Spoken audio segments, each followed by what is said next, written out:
नमस्कार दोस्तों, इस वीडियो में हम लोग बात करने वाले हैं सिर दर्द के बारे में। सिर दर्द मतलब कि बहुत सारे प्रकार के सिर दर्द होते हैं, जैसे माइग्रेन हो गया, टेंशन हो गया, क्लस्टर हो गया या फिर साइनस हो गया। तो सबसे पहले हम लोग माइग्रेन के बारे में डिस्कस करने वाले हैं। टोटल चीज़ों के बारे में इसमें डिस्कस करेंगे कि माइग्रेन होता कैसे है, कौन से बॉडी पोर्शन में इसका दर्द होता है, किन कारणों से होता है और क्या इसमें साइन एंड सिम्टम्स शो होता है। उसके बाद फिर उसका ट्रिगर फैक्टर क्या है, उसके बाद फिर इसमें मेडिसिन कौन कौन सा लिया जाता है, इसका प्राइमरी ट्रीटमेंट, सेकेंडरी ट्रीटमेंट, इसके हर्बल प्रोडक्ट के बारे में, इस सारे चीज़ों के बारे में इसमें डिस्कस करने वाले। कंप्लीट ट्रीटमेंट का डिस्कस करेंगे इस वीडियो में। बहुत सारा मेडिसिन भी है, इसको भी हम लोग डिस्कस करेंगे कि आखिर ये काम क्या करता है। तो आइए स्टार्ट करते हैं। लास्ट तक जरूर देखिएगा ताकि हम आपको पूरे चीज़ों को क्लियर कर सकें। तो माइग्रेन एक जेनेटिकल डिसऑर्डर डिजीज़ है जो कि आनुवांशिक मतलब कि जेनेटिकली ये आ जाता है। लेकिन माइग्रेन दो प्रकार के होते हैं, एक तो जेनेटिकली हो सकता है या फिर एक जनरली इधर उधर किसी भी साइन एंड सिम्टम्स के कारण ये फैल सकता है। तो माइग्रेन कुछ इस प्रकार का ये होता है कि ये यूनिलैटरल जो होता है दर्द होता है। मतलब यूनिलैटरल का मतलब होता है कि आधे सिर में दर्द होना, या फिर इस तरफ हो सकता है या फिर इस तरफ, किसी भी तरफ ये दर्द हो सकता है। तो इसको यूनिलैटरल कहते हैं। इसमें होता क्या है, तो हेडेक हो सकता है, नाउजिया हो सकता है, या फिर सेंसिटिविटी ऑफ लाइट, जैसे लाइट से आपको दर्द हो सकता है, उससे हो सकता है। ये इसको फोटोफोबिया बोलते हैं, या फिर साउंड से आपको प्रॉब्लम होता है जिसको फोनोफोबिया बोलते हैं, ये हो सकता है। ये सब कॉमन सिम्टम्स है जो कि आपको माइग्रेन का ये बताता है कि ये हो सकता है। ये यूनिलैटरल है, मतलब एक तरफा सिर दर्द होता है। ये न्यूरोवास्कुलर डिसऑर्डर कहते हैं। मतलब कि ये न्यूरॉन जो होता है, यहाँ पे छोटा छोटा न्यूरॉन होता है, इससे ये डिजीज़ होता है। न्यूरोवास्कुलर डिजीज़ इसको कहते हैं, न्यूरॉन्स के थ्रू होता है। इसमें बहुत सारा है, जैसे लोग एक्सपीरियंस करते हैं कि ऐसा हो सकता है। तो हो सकता है आपको कि पेन दर्द हो, आँख में हो सकता है, फेस में हो सकता है, या फिर नेक गर्दन में हो सकता है, ऐसा हो सकता है। या सुस्ती जैसा लग सकता है, या फिर गंभीर धड़कन तेज हो सकता है, ऐसा हो सकता है। या फिर चक्कर आना, ऐसा हो सकता है। डाइजेनस जैसी समस्याएं, लाइट हेडेक हो सकता है, छोटे छोटे दर्द हो सकते हैं, या फिर अस्वस्थ जैसी समस्याएं आपको फील हो सकती है। और आपको नाउजिया हो सकता है, वोमिटिंग भी हो सकता है। ये सब पीपल के द्वारा, मतलब कि लोगों के द्वारा अनुभव किया गया है, मतलब कि माइग्रेन के संबंधित ऐसे। तो आपको भी ये हो सकता है, आपके पास भी अगर जो आए होंगे उनको ये ऐसा प्रॉब्लम हो सकता है। या फिर ऑरा जैसे बोलते हैं, जो आसपास का एरिया जो है वो ध्वनि से संवेदनशील हो जाना, अभाव होना कि चारों तरफ साउंड हो रहा है, ऐसा हो सकता है। चिड़चिड़ाहटपन हो सकता है। तो ये सभी समस्याएं हो सकती हैं। तो ये जितना भी आप देखें लिखित रूप में लिखा गया है, आप इसको पढ़ भी सकते हैं, हिंदी या इंग्लिश मीडियम में जो भी कंफर्टेबल हैं, तो ऐसा पढ़ के समझ सकते हैं। अब ये हेडेक जो होता है वो क्या होता है कि आप अगर किसी जगह ट्रैवल कर रहे हैं, या फिर चल रहे हैं, या फिर अपने बॉडी को अगर मूवमेंट करवा रहे हैं, तो उससे ज़्यादा बढ़ जाता है। मतलब कि और भी बढ़ जाता है। ये जो आपका हेडेक है, सिर दर्द जिसको बोलते हैं, वो और बढ़ जाता है। अब ये हेडेक ऑरा एक होता है, मतलब कि आभास हो जाना। ऑरा मतलब कि चारों तरफ आभास हो जाना आपका एरिया में कि ऐसा कुछ हो सकता है। कुछ इस प्रकार का आपको चारों तरफ लाइटिंग, छोटा छोटा लाइटिंग, और चारों तरफ ब्लर जैसा हो सकता है। ये आपको दिखाई देगा। वैसे इसको हेडेक ऑरा कहते हैं। अब यहाँ पे ऐसा कुछ हो सकता है, ये देख रहे हैं, ये हो सकता है। या फिर छोटा सा एरिया ब्लर हो जा सकता है, या फिर कुछ भी ना दिखाई दे, चिड़चिड़ापन ऐसा हो सकता है। ये सिर दर्द हो सके, ये हो सकता है। या फिर ज़्यादा लाइट शो करे, ऐसा हो सकता है। इस प्रकार का ब्लर विज़न हो सकता है। ये आधा कलर विज़न जैसी समस्याएं हो सकती है, ब्लाइंड जैसी समस्याएं हो सकती हैं। तो ये जो ऑरा है, ये ऐसा हो के आ सकता है, आपको सिर दर्द हो सकता है। What is the reason of migraine, क्या कारण है कि माइग्रेन होता है। तो देखिए, ये एक आनुवांशिक जेनेटिकल डिसऑर्डर है, जिसको भी होता है कि आपके पेरेंट्स को अगर है तो उससे हो सकता है। ये सिर्फ ट्रिगर कर जाता है, बढ़ जाता है, ऐसा हो सकता है। या फिर सामान्य छोटे मोटे हार्मोन है, उसको बढ़ने घटने से ऐसा हो सकता है। या फिर आप शराब का सेवन कर रहे हैं, अल्कोहल का यूज़ कर रहे हैं, तब हो सकता है। या फिर स्ट्रेस में, या फिर कोल्ड वेदर में ऐसा हो सकता है। या फिर नींद की कमी में ऐसा हो सकता है। तो इन सभी कारणों की वजह से आपको माइग्रेन जैसी समस्याएं हो सकती हैं। फर्स्ट जेनेटिकल, और सेकंड जो है कुछ कारण हो सकते हैं, जैसे लाइट ज़्यादा लेना, साउंड ज़्यादा साउंड में रहना। तो इन सभी कारणों की वजह से हो सकता है। अब क्या होता है, मतलब कि कैसे माइग्रेन होता है। तो माइग्रेन में होता क्या है कि ब्लड वेसल्स जो होता है वो चौड़ा हो जाता है। अब ब्लड वेसल्स होता कहाँ पे, हमारे ब्रेन में। पूरे बॉडी में हमारा न्यूरॉन ही होता है, लेकिन जो हमारा ब्रेन का न्यूरॉन है वो चौड़ा हो जाता है। कुछ इस प्रकार के ये ब्लड वेसल्स है, ये चौड़ा हो जाता है, और इसी को हम लोग बोलते हैं कि माइग्रेन हो गया। मतलब कि ब्लड वेसल चौड़ा हो जाता है और सिर में दर्द हो जाता है। तो ऐसा कुछ होता है। ये इसमें क्या होता है कि सेरोटोनिन एक हार्मोन होता है, उसका लेवल कम हो जाता है, मतलब कि कम हो जाता है निकलना। तो ऐसा कुछ माइग्रेन होने लगता है। सिर दर्द होने लगता है। कुछ इस प्रकार का न्यूरॉन होता है जो कि हमारे नर्वस मस्तिष्क में पाया जाता है और इसी में ऐसा होता है, इन्हीं के कारण ये दर्द होता है। इसको न्यूरोवैस्कुलर थेरेपी भी बोलते हैं इसको, कि अगर आप उसको ब्लड वेसल्स को कम पतला कर दिए तो उसके लिए भी मेडिसिन लेते हैं। तो उसका नीचे डिस्कस करेंगे कि आखिर इसको पतला कैसे किया जाता है। तो ये न्यूरोवैस्कुलर थेरेपी इसको बोलते हैं कि इससे ये ठीक हो जाता है।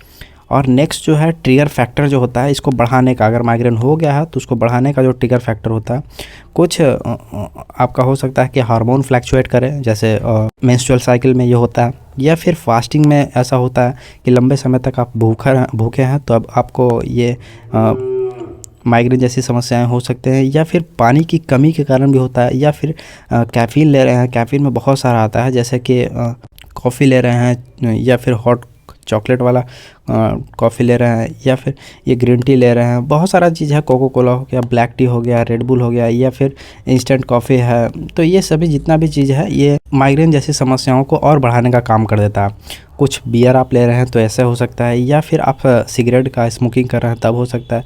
एक फूड आइटम होता है जिसको अजीनोमोटो कहते हैं, ये ज़्यादातर चाउमीन वगैरह में या फिर चिकन चिल्ली वगैरह में इसको डाला जाता है, तो इससे भी होता है। ये चाइनीज़ फूड आइटम है तो ऐसा, या फिर ज़्यादा आप पेन किलर ले रहे हैं तब हो सकता है, या फिर वेदर का फ्लैक्चुएट कर रहा है, मौसम का उतार चढ़ाव हो सकता है, कोल्ड हो रहा है, वेदर हो रहा है, कोल्ड हो रहा है या फिर हॉट हो रहा है, तब उसमें ऐसा कुछ ये माइग्रेन होने का समस्या बढ़ जाता है, ये और बढ़ा देता है। या फिर ज़्यादा स्लीपनेस हो रहे हैं तब हो सकता है, या फिर स्प्रे के यूज़ से ऐसा हो सकता है, या फिर ज़्यादा साउंड लेने से, साउंड में इन्वायरमेंट में रहने में, या फिर ज़्यादा लाइटिंग इन्वायरमेंट में रहने से ये माइग्रेन जैसी समस्याएं हो सकती है। और ये बढ़ाने का काम करता है, मतलब कि ये जितना भी आप देखें ये सभी जो चीज़ है ये बढ़ा देता है और इसको इन्हांस कर देता है माइग्रेन को। तो ये ट्रिगर फैक्टर इसको कहते हैं। अब देखिए माइग्रेन जो है वो दो प्रकार में बांटा गया है। एक तो होता है माइग्रेन विथ ऑरा मतलब कि जो ऐसा कुछ दिखा के आए, ऐसा ये जो आप देखें ये ऐसा कुछ हो। एक होता है कि कॉमन माइग्रेन होता है, मतलब कि वो चलते फिरते या फिर ट्रैवलिंग में ऐसा कुछ ये होता है, बढ़ जाता है। तो ये ऑरा जो होता है मतलब कि पहले से आभास हो जाना कि आपको माइग्रेन है और ऐसा आपको सिर दर्द होने वाला है। तो अब ये तो आपको पता चल गया कि एक माइग्रेन होता है जो कि ऑरा देकर आता है, और एक विदाउट ऑरा मतलब कि अचानक से सर दर्द होने लगा, तो ऐसा कुछ हो सकता है। तो इसका ट्रीटमेंट का बात करें तो देखिए फर्स्ट ट्रीटमेंट के बाद प्राइमरी ट्रीटमेंट का बात करें तो आपको पहले रेस्ट लेना चाहिए, जो कि जहाँ पे एकदम शांत एरिया हो, लाइट का कम हो, और आप वहाँ पे जाके बैठें आराम से सोएं, तो उससे रेस्ट लेने से आपका ये ठीक हो सकता है। दूसरा, आप अपने सर पे बर्फ़ का जो टुकड़ा है उसको मल सकते हैं, तब आपको ठीक हो सकता है। या फिर आप ज़्यादा से ज़्यादा पानी पिएँ, ज़्यादा पानी लें तब आपका ये ठीक हो सकता है। तो ऐसा कुछ है। या फिर आप इससे ठीक नहीं हो रहा तो फिर आप ले सकते हैं टैबलेट वगैरह। और टैबलेट क्या होता है कि आपको अगर महसूस हो रहा है कि दर्द हो रहा है तो ज़्यादा उसको बढ़ने ना दें, क्योंकि अगर ज़्यादा बढ़ जाएगा तो और भी प्रॉब्लम हो सकता है। ब्रेन का जो दर्द होता है वो अगर ज़्यादा बढ़ गया तो और भी प्रॉब्लम हो सकता है। अगर आपको लग रहा है कि सिर दर्द होने वाला है और बढ़ जाएगा, ये हल्का सा महसूस हो जाता है कि आपको ये बढ़ते जा रहा है, तो उस समय आप मेडिसिन ले लें, ज़्यादा सहने का कोशिश ना करें, उससे और भी प्रॉब्लम हो जाएगा, फिर आपको और दर्द होगा, फिर जल्दी ठीक भी नहीं होता। तो ऐसा कुछ है कि अगर आपको हो रहा है तो आप उस समय पैरासीटामोल या फिर डिस्प्रिन या फिर आइबुप्रोफेन है उसको यूज़ कर सकते हैं। तो ये सब जो मेडिसिन है छोटा छोटा उसको यूज़ करके आप उसको ठीक कर सकते हैं। तो कुछ मेडिसिन है जो कि पैरासीटामोल है, जो कि कालपोल के नाम से आता है, वो उसको यूज़ कर सकते हैं। या फिर एस्प्रिन है, डिस्प्रिन है, इसका यूज़ कर सकते हैं। या फिर पेन किलर में आता है जैसे आइबुप्रोफेन है या फिर नेप्रोक्सेन है, इसका यूज़ कर सकते हैं। या फिर ट्रिप्टन्स है, इसका यूज़ सकते हैं। सम ट्रिप्टन्स है, इसका यूज़ कर सकते हैं। या फिर एगोटामाइन है, इसका यूज़ किया जाता है। तो ये सभी जो मेडिसिन है यहाँ पे दिया गया है। हो सकता है इसका ब्रांडिंग में थोड़ा बहुत चेंजिंग हो, क्योंकि प्रॉपर फिगर ना मिलने के कारण, लेकिन कॉम्पोजिशन आप जो देख रहे हैं वो सही होगा। तो यहाँ पे आप पैरासीटामोल का यूज़ कर सकते हैं। ये सभी जो है ये कॉमन मेडिसिन है जिसको लिया जा सकता है। अगर आपको छोटा मोटा दर्द है तब तो पैरासीटामोल को एनाल्जेसिक के रूप में लिया जा सकता है। या फिर डिस्प्रिन है या फिर एस्प्रिन है, इसको भी यूज़ किया जाता है। ये आइबुप्रोफेन है, इसका यूज़ किया जाता है। या फिर नेप्रोक्सेन है, इसको यूज़ किया जा सकता है। उसके बाद फिर ट्रिप्टन्स है, सम ट्रिप्टन्स है, इसको यूज़ किया जाता है। उसके बाद फिर यहाँ पे एर्गोटामाइन है, इसको भी यूज़ किया जाता है। ये भी बहुत अच्छा काम करता है। तो ये सभी जो मेडिसिन है इसका यूज़ किया जा सकता है। और कुछ कुछ मेडिसिन जो है ये तो आपका पेन किलर है, लेकिन अब जो होता है कि ब्लड वेसल जो चौड़ा हो गया है, अगर उसको पतला करना हो तो उसके लिए भी कुछ कुछ मेडिसिन है, जैसे नलियों को सिकुड़ाने के लिए ये काम करती है। तो उसमें आता है सुमिनट के नाम से एक मेडिसिन आता है जिसका समट्रिप्टन कहते हैं, जो कि ऊपर में हम बताएं यहाँ पे समट्रिप्टन। तो ये भी बहुत अच्छा काम कर सकता है। इसमें आता है एक नेप्रोक्सेन टैबलेट है, इसका यूज़ किया वो ब्रांडिंग नाम में हैंडसेट के नाम से आता है, और इसमें नेप्रोक्सेन और समट्रिप्टन दोनों मिला होता है। इसको जनरली तभी यूज़ करना चाहिए जब आपको दर्द हो और ये कार्डियक पेशेंट ना हो, क्योंकि अगर उनमें कार्डियक की समस्याएं हैं तो वो और सिकुड़ा देता है, और प्रेगनेंसी में इसका यूज़ नहीं किया जा सकता है। ये सभी मेडिसिन को प्रेगनेंसी में ना यूज़ करें, ये बहुत ही रिस्केबल हो सकता है। तो ऐसा कुछ है। और वैसे जब ले रहा हूँ तो विदाउट डॉक्टर के प्रिस्क्रिप्शन के ना ले, इससे प्रॉब्लम हो सकता है। तो यहाँ पे कुछ ये है जो इसको कम करने का काम करता है। अगर हो सकता है जो कि कार्डियक पेशेंट हो या फिर कैंसर के पेशेंट हो जिसका वेन ऑलरेडी पतला होता है और ये मेडिसिन लेने के बाद और भी पतला हो जाता है, तो ऐसा ना करें, तो इससे समस्याएं ज़्यादा बढ़ सकती हैं। ऐसा कुछ है जिनका वेन पतला हो तो वो ना लें, तो ये दिक्कत हो सकता है। उसमें एक और जो मेडिसिन है वो वंसोग्रेन है, इसका भी यूज़ किया जाता है। इसमें मिला होता है एर्गोटामाइन, कैफीन मिला होता है, पैरासीटामोल मिला होता है, प्रोक्लोप्राजिन है वो मिला होता है। तो ये सभी जो मेडिसिन है ये आपका सिर दर्द को कम करने में मदद करता है, लेकिन ये हैवी मेडिसिन है। और इससे भी जो हैवी मेडिसिन है वो ये है, ये डायरेक्ट बीटा ब्लॉकर पे अटैक करता है। इसको बोलते हैं पॉलीफ्रेटिक थेरेपी।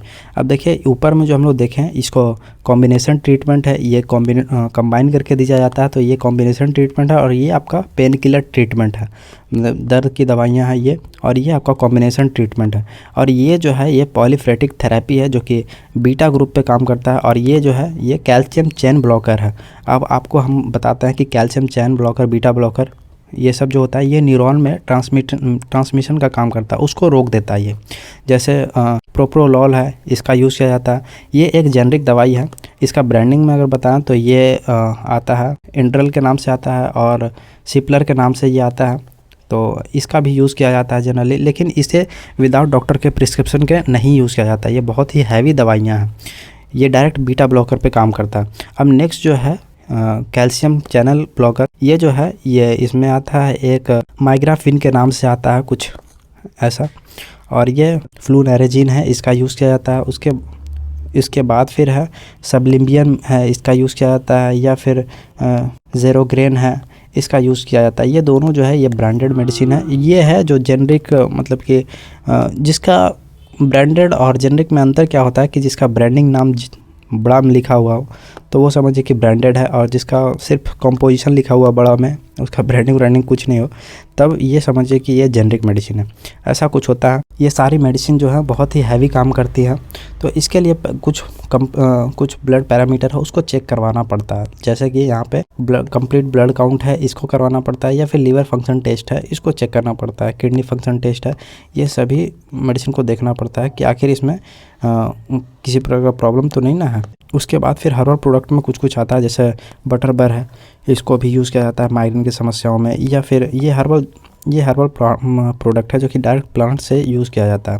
अब यहाँ पे फीवरफ्यू है, इसका भी यूज़ किया जाता है।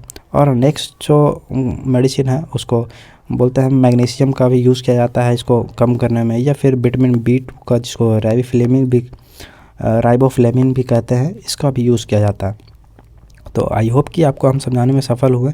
ये जो माइग्रेन की समस्याएं हैं वो ज़्यादातर आप प्राइमरी ट्रीटमेंट में ही इसको निपटा दें। सेकेंडरी ट्रीटमेंट में जब आप मेडिसिन लीजिएगा तो फिर उसमें दिक्कत भी हो सकता है। हाँ, छोटा मोटा अगर दर्द है तो उसमें पेन किलर का यूज़ करें, लेकिन जो हैवी मेडिसिन है उसको ना लें। जैसे कि यहाँ पे हमने बताने का प्रयास किया, ये जो कॉम्बिनेशन वाला मेडिसिन है इसको ना लें, इससे प्रॉब्लम हो सकता है। आपका बीटा ब्लॉकर वाला है या फिर कैल्शियम चैनल ब्लॉकर है, ये सभी ना लें। इससे क्या होता है, आपके हार्मोन में या फिर कैल्शियम लेवल को बढ़ा सकता है, तो ये सभी प्रॉब्लम कर सकता है। तो आप इसका यूज़ ना करें। तो आई होप कि आपको समझ में आ गया होगा ये सारे दवाइयाँ और इसका क्या कारण है कि माइग्रेन होता है। तो धन्यवाद, मिलते हैं किसी और वीडियो में, तब तक जय हिंद दोस्तों।